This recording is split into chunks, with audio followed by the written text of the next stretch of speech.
Hi, hello, welcome to another video. In this video, I will mention the topic of schizophrenia and how hormones interact.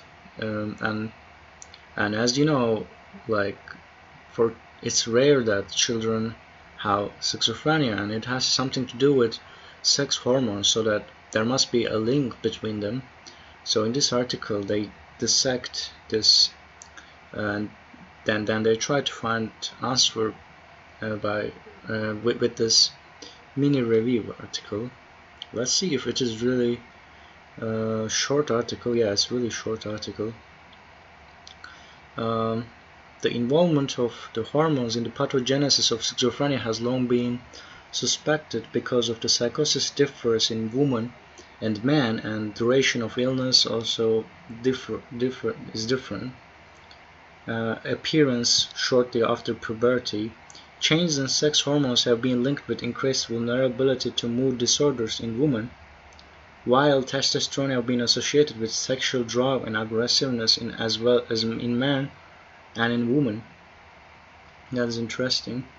Some studies have found abnormal levels of estrogens and testosterone in schizophrenia patients, but obviously the results have been inconsistent, so that they cannot just change something by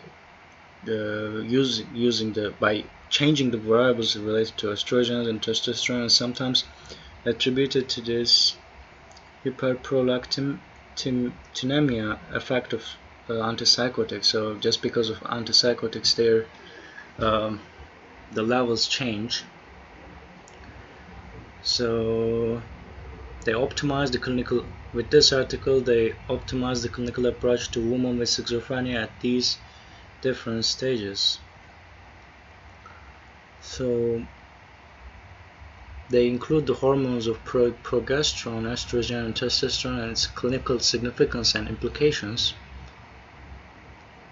I don't understand why people really mention, like, they use PubMed, PsycInfo. If I write review, I will mention too, but like nowadays there's Google, and so that there's no point of mentioning that. And that is the fact that you cannot really investigate whole literature. It's impossible. So because internet is huge, and there is maybe a student in a small university, and the study is not published, and then so what will you do? You cannot include their study, right?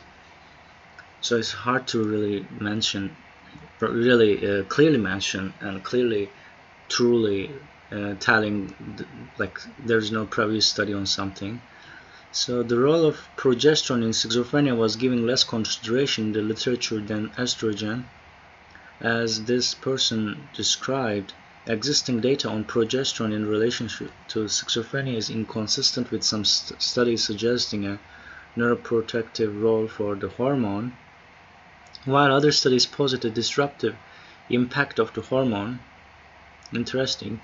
Based on the clinical studies available, there appears to be a link between the lower symptom scores and the mid-luteal phase of the menstrual cycle, which is associated with high progesterone, high estradiol levels.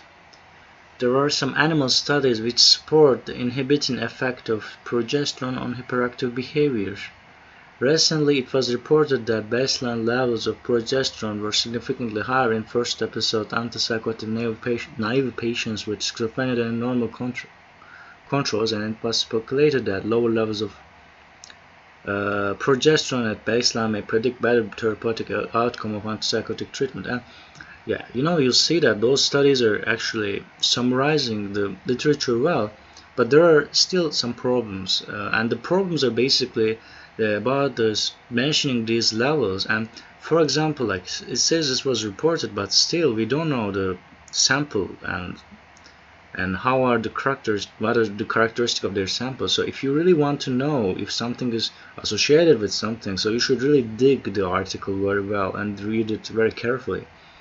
And sometimes even finding association is not a big deal too. Sometimes if you have like a lot of people in your study, I think it's not that hard. And also the effect size matters, because if something is not really affects something very high level, then it may not be that important. And like, you know, if I say like a high progesterone and high estradiol in a context, you will think that, oh, in your mind you will logically think a so they have like similar effect, but so we don't know the effect size, how they're really related. And so that's important to know, I guess. So as a conclusion, the data presented above indicate that the hormones are involved in the pathogenesis of schizophrenia and affects its course.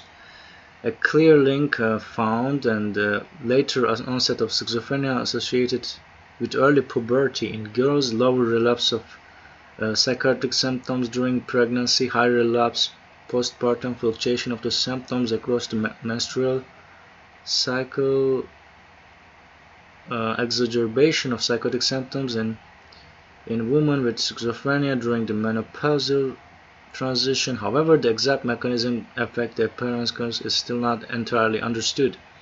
A medical and so that such sentences are necessary to tell that like we really don't know, and it's like I'm not really taking any risk to tell something clearly. A medical and social approach to women with schizophrenia should be based on knowledge about the interrelationship between these women and their sex hormones in every stage of their reproductive life.